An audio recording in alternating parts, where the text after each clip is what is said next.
page 144. The Classic Age. The period we are studying is known to us by various names. It is often called the Age of Queen Anne. But unlike Elizabeth, this meekly stupid queen had practically no influence upon our literature. The name of Classic Age is more often heard, but in using it, we should remember clearly these are three different ways in which the word classic is applied to literature. First, the term classic refers in general to writers of the highest rank in any nation. As used in our literature, it was first applied to the works of the great Greek and Roman writers like Homer and Virgil, and any English book which followed the simple and noble method of these writers was said to have a classic style. Later, the term was enlarged to cover the great literary works of other ancient nations, so that the Bible and the Avestas, as well as the Iliad and the Aeneid, were called classics. Number 2. Every national literature has at least one period in which an unusual number of great writers are producing books, and this is called the classic period of a nation's literature. Thus, the reign of Augustus is the classic or golden age of Rome. The generation of Dante is the classic age of Italian literature. The age of Louis XIV is the French classic age, and the age of Queen Anne is often called the classic age of England. Number 3. The word classic acquired an entirely different meaning in the period we are studying, and we shall better understand this by reference to the preceding ages. The word classic acquired an entirely different meaning in the period we are studying, and we shall better understand this reference to the preceding ages. The Elizabethan writers were led by patriotism, by enthusiasm, and in general by romantic emotions. They wrote in a natural style, without regard to rules, and though they exaggerated and used too many words, their works are delightful because of their vigor and freshness and fine feeling. In the following age, patriotism had largely disappeared from politics and enthusiasm for literature. Poets no longer wrote naturally but artificially with strange and fantastic verse forms to give effect, since fine feeling was wanting. And this is the general character of the poetry of the Puritan age. Gradually, our writers rebelled against the exaggerations of both the natural and the fantastic style.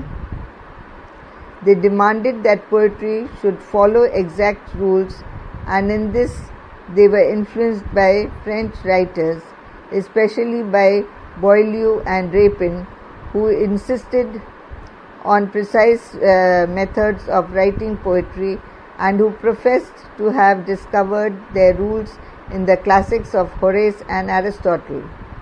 In our study of the Elizabethan drama, we noted the good influence of the classic movement in insisting upon that beauty of form and definiteness of expression which characterized the dramas of Greece and Rome.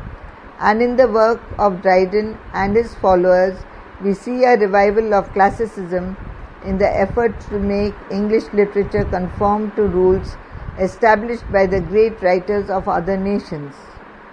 At first, the results were excellent, especially in prose, but as the creative vigor of the Elizabethans was lacking in this age, writing by rule soon developed a kind of elegant formalism which suggests the elaborate social code of the time.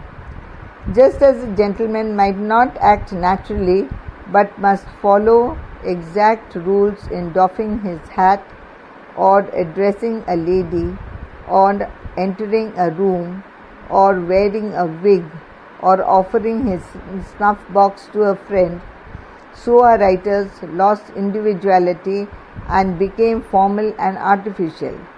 The general tendency of literature was to look at life critically, to emphasize intellect rather than imagination, the form rather than the content of the sentence. Writers strove to repress all emotion and enthusiasm and to use only precise and elegant methods of expression. This is what is often meant by the classicism of the ages of Pope and Johnson. It refers to the critical intellectual spirit of many writers, to the fine polish of their heroic couplets or the elegance of their prose, and not to any resemblance which their work bears to true classic literature. In a word, the classic movement had become pseudo-classic, that is, a false or sham classicism, and the latter term is now often used to designate a considerable part of the 18th century literature. To avoid this critical difficulty, we have adopted the term Augustan age, a name chosen by the writers themselves, who saw in Pope, Addison, Swift, Johnson and Burke the modern parallels to Horace, Virgil, Cicero, and all that brilliant company who made Roman literature famous in the days of Augustus. End of page 144, now page 145. Page 145. Alexander Pope, 1688 to 1744. Pope is in many respects a unique figure. In the first place, he was for a generation the poet of a great nation. To be sure, poetry was limited in the early 18th century. There were few lyrics, like little or no love poetry, no epics, no dramas or songs of nature worth considering. But in the narrow field of satiric and didactic verse, Pope was the undisputed master. His influence completely dominated the poetry of his age, and many foreign writers, as well as the majority of English poets, looked to him as their model. Second, he was a remarkably clear and adequate reflection of the spirit of the age in which he lived. There is hardly an ideal, a belief, a doubt, a fashion, a whim of Queen Anne's time that is not readily, neatly expressed in his poetry. Thirdly, he was the only important writer of that age who gave his whole life to letters. Swift was a clergyman and a politician. Addison was Secretary of State. Other writers depended on patrons or politics or pensions for fame and livelihood. But Pope was independent and had no profession but literature. And fourth, by the sheer force of his ambition, he won his place and held it in spite of religious prejudice and in the face of physical and temperamental obstacles that would have discouraged a stronger man. For Pope was deformed and sickly, dwarfish in soul and body. He knew little of the world of nature or of the world of the human heart. He was lacking apparently in noble feeling and instinctively chose a lie when the truth had manifestly more advantages. Yet this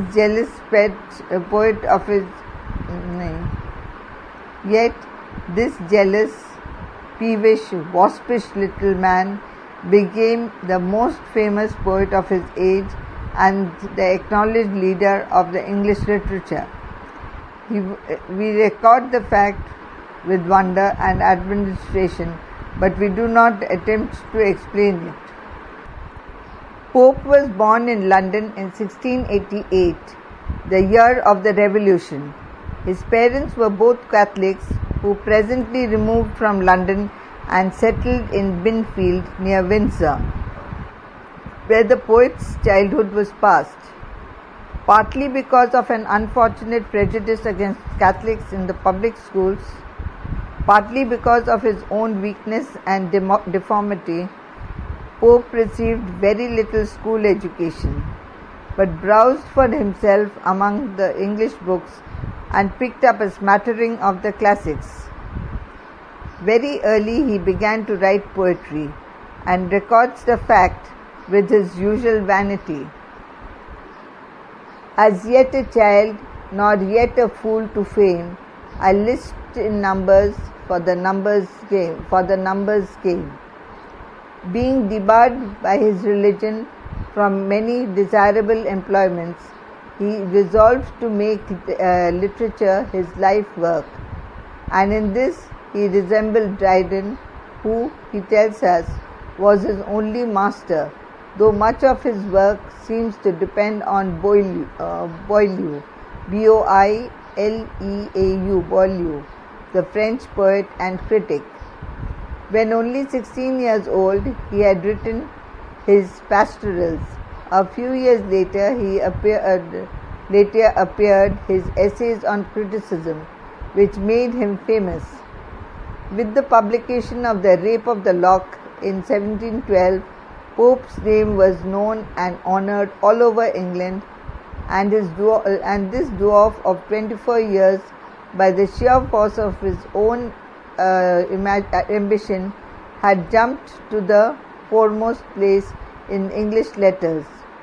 It was soon after this that Voltaire called him the best poet of England and at present of all the world, which is about as near the truth as Voltaire generally gets to his numerous universal judgments. For the next 12 years, Pope was busy with poetry, especially with his translations of Homer, and his work was so successful financially that he bought a villa at Twickenham on the Thames and remained happily independent of wealthy patrons for a livelihood. Led by his success, Pope returned to England and for a time endeavoured to live the gay and dissolute life which was supposed to be suitable for a literary genius. But he was utterly unfitted for it, mentally and physically, and soon retired to Twickenham. There he gave himself up to poetry, manufactured a little garden more artificial than his verses, and cultivated his friendship with Martha Blount, Blount, with whom for many years he spent a good part of each day and who remained faithful to him to the end of his life. At Twickenham he wrote his moral epistles, poetical satires modelled after Horace, and revenged himself upon all his critics in the bitter abuse of the Dunciad. He died in 1744 and was buried in Twickenham, his religion preventing him from the honour, which was certainly his due, of a resting place in Westminster Abbey. Pope as a poet. Pope's true place and position among the poets of England and his eminence as a poet has given rise to much controversy. There are some who regard him as one of the master poets of England and place him near Shakespeare and Milton, while there are others who would like to deny him even the title of a poet. End of page 145, now page 146. The various faults of his characters I have also come in the way of the appreciation of his poetry. In his own century, he received the warmest praises. Swift, Addison, and Warburton ranked him with the peers of song. Dr. Johnson was once asked whether Pope was a poet, and he asked in return, "If Pope be not a poet, where is poetry to be found?" On the other hand, Wordsworth and Coleridge did not like him and depreciated him. Matthew Arnold called him with Diadem classics of our prose, but whether we can his work poetry or we can listen his work poetry or prose, it certainly has qualities which demand our greatest respect and give us genuine pleasure. His demerits. Pope cannot certainly be regarded as the greatest poet or the poet of the first rank, for his poetry suffers from a number of drawbacks. First of all, he cannot sing. He has no ears for the subtlest melodies of verse. He is not a creative poet and has few of the spirit-stirring thoughts which the noblest poets scatter through their pages with apparent unconsciousness. He has only surface brilliance. Second, he is not a lyric poet. Imaginative flights of fancy, as those of Shelley, are impossible for him, for his subject matter compels him to exalt reason over imagination. Literary criticism, ethical philosophy, moral satire require calm and impassioned analysis, the scientific method rather than the lightning process of imagination. Much of his poetry is satirical, which is an inferior kind of poetry, for it is topical in its appeal and interest, and lacks the element of universality. Much of his poetry lacks interest for us today, for it is too full of allusions and references to contemporary personalities and events. Third, his poetry is limited in another way also. He has no eye, like Wordsworth, for the beauties of nature, nor ear for her harmonies. His poetry is town poetry, strictly limited to the fashionable society of London. It partakes of the artificiality, vulgarity and coarseness of the life of the capital of England. Pope, no doubt, believed that the proper study of mankind is man, but human nature, which he studies, is the nature of the fashionable gallants and bellies of the day. He studies the social life, manners and customs of a highly artificial society where elemental human passions and emotions are obscured by convention. Fourth, epic and drama are the grandest form of poetry, but Pope could not rise upon them. In his style nor in his matter does he approach the grandeur and breadth of Shakespeare or Milton, nor has he their equal or their highest imaginative faculties. He lacked their insight into eternal truths, their power of capturing in melody and metaphor some strain of the harmony of the universe. As a metrist, he is wholly restricted to the heroic couplet. Pope is certainly not a poet of the first order, but he takes a place in the second order of poets. With the limitations mentioned above, he is one of the greatest poets of England. His demerits. Pope cannot certainly be regarded as the greatest poet or the poet of the first rank, for his poetry suffers from a number of drawbacks. First of all, he cannot sing Bhul Porechi. His merits. Number 1. One of his claims to greatness is his correctness. Pope achieved correctness through constant polishing and pruning. But the correctness which Pope achieved is the correctness of form or expression and not of thoughts or emotions. We may not agree with much that he says, but he says it is the best possible in the best possible manner. He himself said, "True wit is nature to advantage dressed what oft was thought, but never so will expressed." In other words, he does not care for originality of thought. Much of what he says is commonplace, but he says it in the correct manner. He knows the art of selecting and using the apt word and phrase. In the use of the right word, the best word for the thought he wants to express, Pope remains unmatched by any other poet of England.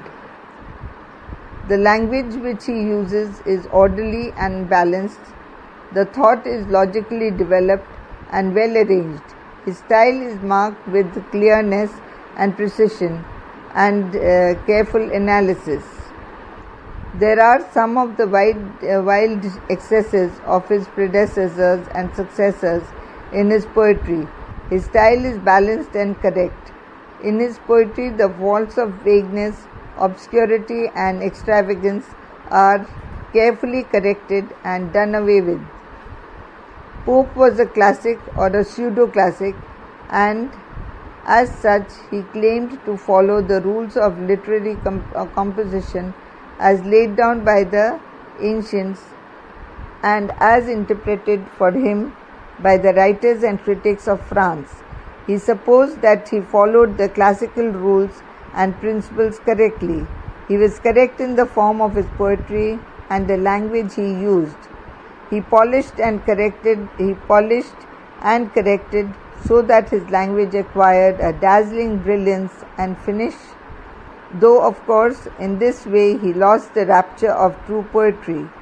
He was a great artist, a correct artist, one who shows a meticulous sense of the art, exact word in the exact place, says Albert.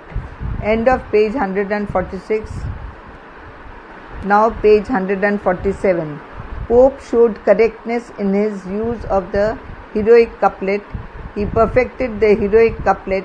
His couplets are tighter and more compressed, and there are few of Alexandrines and or triplets of Dryden.